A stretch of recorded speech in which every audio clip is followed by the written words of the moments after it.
Hello everyone, welcome back to my channel Edu Math by Mansi. Previous video में हमने exercise 1.45 का question number 4 और 5 discuss किया था। अब हम क्वेश्चन नंबर 6 डिस्कस करने जा रहे हैं। Let U be the set of all triangles in a plane if A is a set of all triangles with at least one angle different from 60 degree, what is A complement? This is the question. Okay, so U is what? Set of all triangles in a plane. एक plane में जितने भी triangles बन सकते हैं उन सभी का सेट क्या है? U। A क्या सेट है? A is a set of all triangles with at least one angle different from 60 degree. तो देखिए, अगर हमारे पास कोई भी ट्राइंगल है तो उसमें क्या क्या केसेस बन सकते हैं A के लिए, यानी कि ए के अंदर कौन कौन से ट्राइंगल्स आते हैं जिनका एक एंगल 60 डिग्री से डिफरेंट है।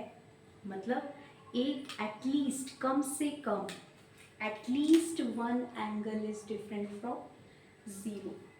तो केसेस ये बनेंगे कि इफ़ वन, यानी कि इसमें सभी एलिमेंट एक साथ 60 डिग्री नहीं हो सकते। कहने का मतलब तो यही है ना इसका।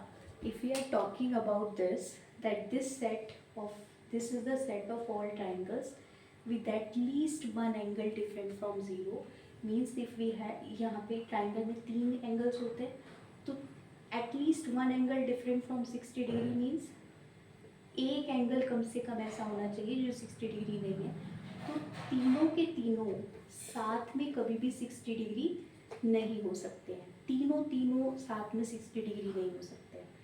तो क्या क्या पॉसिबिलिटीज़ है? 3 केस देखते हैं हम कि जब एक एंगल 60 डिग्री है, एक एंगल 60 डिग्री है और दो 60 डिग्री नहीं है, ऐसा केस बन सकता है।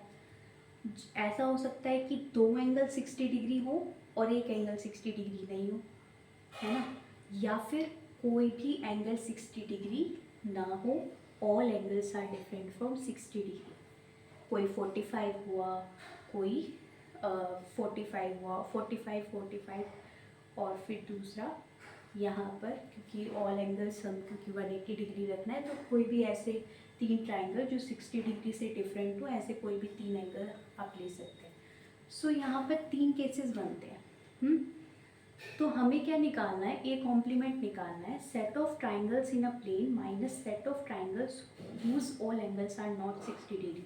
ये जो मैंने केस दिखाए, केस 1, केस 2, केस 3, ये किसको रिप्रेजेंट कर रहे हैं? ये तीनों टाइप के जो ट्राइंगल्स हैं, ये तीनों टाइप के ट्राइंगल्स इस सेट के अंदर आते हैं, ए के अंदर आते हैं।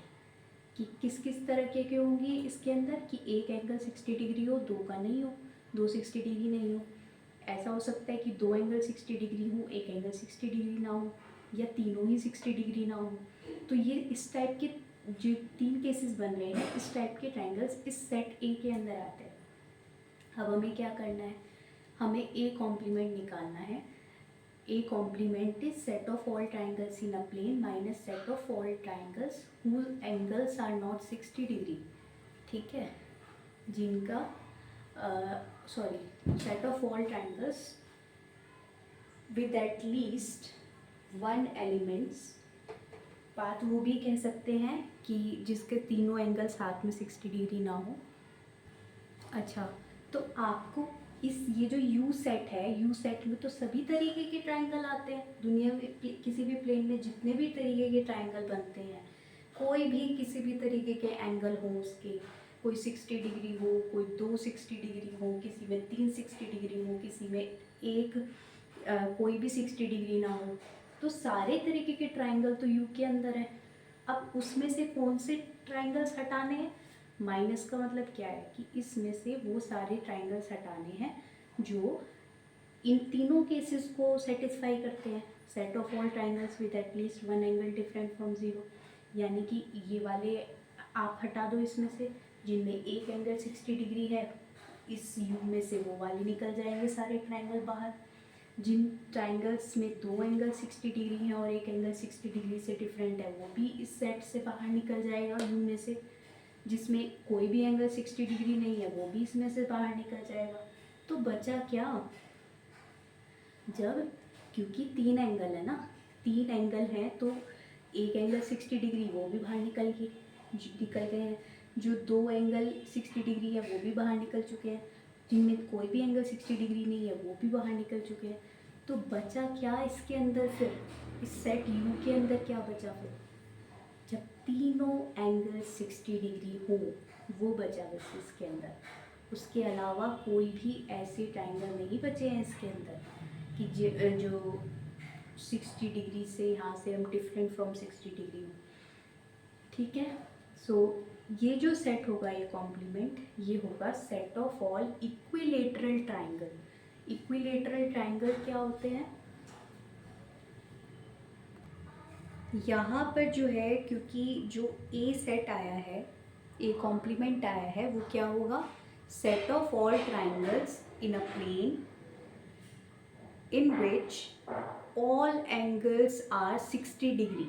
सो जिन ट्राइंगल्स के सारे एंगल 60 डिग्री होते हैं उन्हें हम क्या बोलते हैं, इक्विलेटरल ट्राइंगल बोलते हैं, क्योंकि सेम एंगल्स के जो सामने वाले जो होते हैं साइड्स होती हैं वो भी इक्वल होते हैं। तो ये इक्विलेटरल ट्राइंगल, इक्वल साइड्स और इक्वल जो एंगल्स होते हैं, वो जो ट्राइंगल बनता है वो इक्विलेटरल ट्राइंगल बनता है। सो this is an equilateral triangle. A complement is a set of all triangles in a plane whose all angles are 60 degree.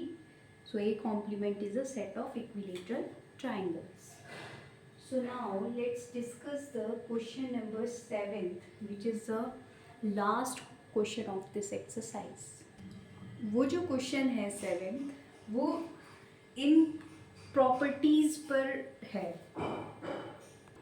4 properties है और उसमें वो फिल इन द ब्लैंक्स पूछ रहा है। तो पहले मैं आपको ये कॉम्प्लीमेंट लॉज समझा देती हूँ। देखिए, ए यूनियन ए कॉम्प्लीमेंट यू होता है, ये हमें बताना है। तो देखिए मैं वेन डायग्राम के थ्रू इसको बताती हूँ कैसे, कि जैसे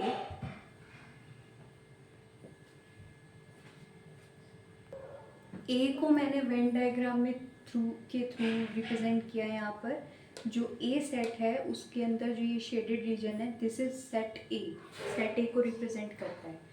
ए कॉम्प्लीमेंट का मतलब है यू में से ये पूरा ए सेट हम रिमूव कर देंगे, तो बाकी जो ये शेडेड रीजन दिख रहा है दिस इज ए कॉम्प्लीमेंट है। अगर हम इस सेट ए का और इस ए यूनियन का ए और ए कॉम्प्लीमेंट का यूनियन ले लेते हैं तो हमें क्या सेट मिलेगा। देखिए ये हमारा पूरा क्या है, ए कॉम्प्लीमेंट है। अगर इसके अंदर इस ए को भी इंक्लूड कर दिया जाए, यानी इसको भी यहाँ पर शेड कर दिया जाए, तो पूरा क्या मिलेगा फिर, यू मिलेगा ना। So this is the A union A complement. A के साथ ए कॉम्प्लीमेंट, ए और ए कॉम्प्लीमेंट का जब आप यूनियन कर देते हो तो पूरा का पूरा यू सेट ही मिल जाता है। यूनिवर्सल सेट में अगर कोई सेट है आपके पास ए, उसका उसके कॉम्प्लीमेंट के साथ ही यूनियन कर देने पर वो पूरा यूनिवर्सल सेट ही मिल जाता है। This is the complement law. अब मुझे ये बताइए कि सेकंड जो कहता है कि A intersection A complement empty set आएगा, ये कैसे हम शो करेंगे। देखिए ये ए है और ये ए कॉम्प्लीमेंट है, हम देख पा रहे हैं कि दोनों में ही कोई कॉमन रीजन तो है ही नहीं। अब ये वाला जो है यहाँ पर शेडेड है लेकिन यहाँ पे तो इसमें इन्वॉल्व ही नहीं है, तो इन दोनों की इंटरसेक्शन में कुछ भी नहीं आएगा।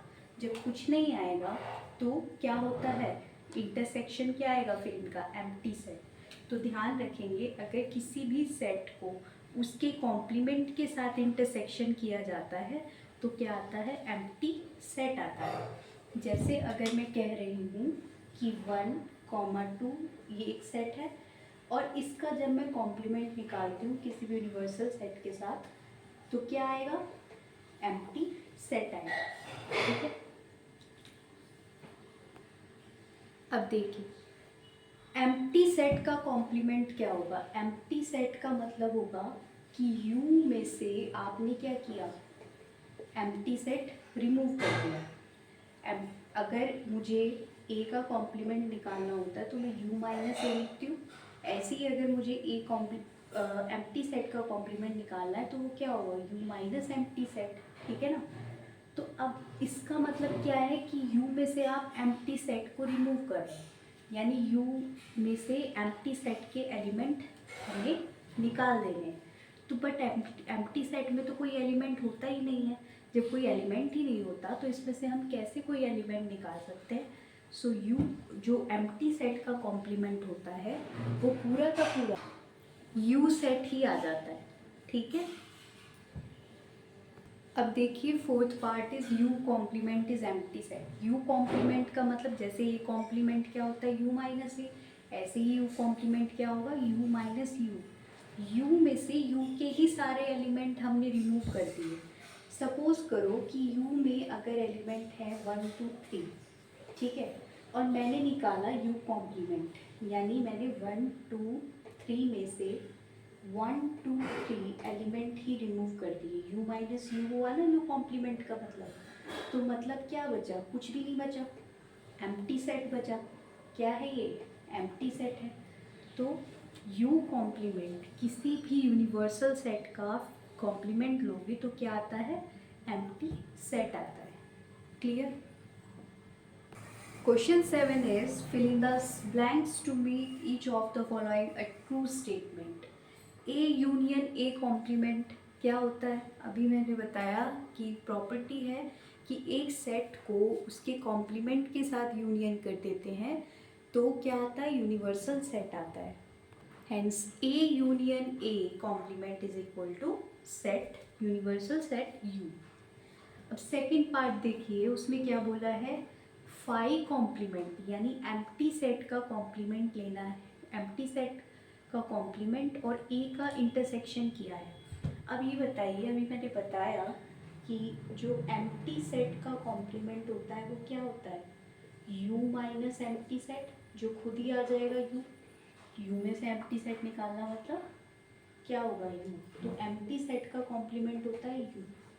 तो आप बेसिकली यहाँ पर क्या कर रहे हो, u का इंटरसेक्शन कर रहे हो a के साथ। अच्छा, ये हमारा u सेट है, ये हमारा a सेट है। हम क्या कर रहे हैं, इस पूरे u सेट का a के साथ इंटरसेक्शन कर रहे हैं। तो इंटरसेक्शन में तो वो एलिमेंट आएंगे जो u में भी है a में भी है। सो पूरे सेट u का a के साथ इंटरसेक्शन करने पे तो सिर्फ ये ही मिलेगा ना। कौन मिलेगा, सेट a। क्या मिलेगा, सेट ए, क्योंकि ये इसी का सबसेट है। तो जो छोटा सेट होगा जो इसके अंदर अंदर होगा तो वो क्या है, ए।